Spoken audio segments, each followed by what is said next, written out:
getting people out of bed a certain way because of a certain injury makes sense when you have that injury, because you need to be careful of someone's hip precautions if they had a total hip replacement or total knee replacement. I worked with a stroke patient and he had a flaccid right arm, and so I had to take that into consideration when I was transferring him from a wheelchair to a mat that we were working on. The physical therapist assistant may perform physical therapy interventions and related tasks that have been selected and delegated by the supervising physical therapist. You can work with any age. You can work with a middle-aged person, you can work with a geriatric, an older adult as well.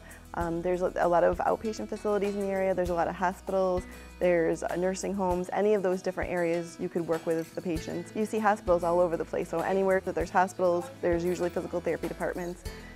Any of the outpatient facilities that have physical therapy would be looking for people as well. I like being active. I like seeing people get better. I like seeing people get active. And you experience a lot of that firsthand in the field.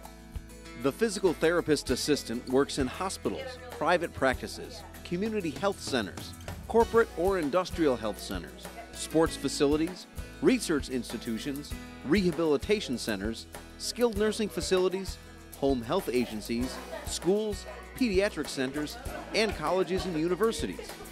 Each different clinical gives us a different setting that we're going to be working in and prepares us by getting you in the field and working firsthand with patients. So we've gone all the way from simply standing people up out of bed all the way through neurological disabilities such as traumatic brain injuries or spinal cord injury, Parkinson's disease, ALS, and it really gives you a very broad spectrum of what's involved in the field.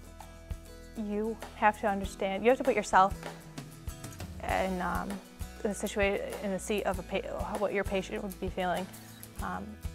You'll have patients that can't stand, so you have to almost get as uncomfortable as they would to get over that uncomfortableness. They need help. We're here to help them. We're not judging them.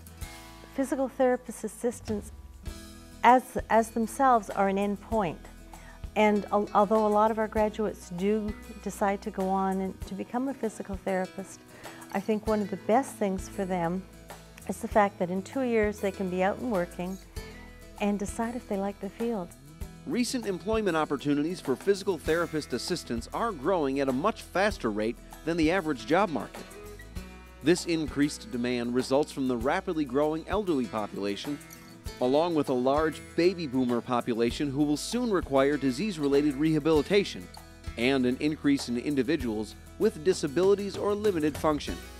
Actually, I think there's an incredibly high demand for PTAs. One of the reasons is because we are an aging population. And if you go to the occupational job handbook, you'll notice that physical therapy and physical therapist assistants are higher than the average demand. So there really is high demand, and I think it can only increase because the population is aging. I know our professor has gotten, seems like almost bi-monthly, she gets an email of job openings in the area. I know that the physical therapist assistant is one of the up-and-coming professions, and it's supposed to be one of the largest growing professions over the next 10 years. Add to that the improved survival for trauma victims due to developing medical science, and the additional demand for qualified physical therapist assistants becomes clear.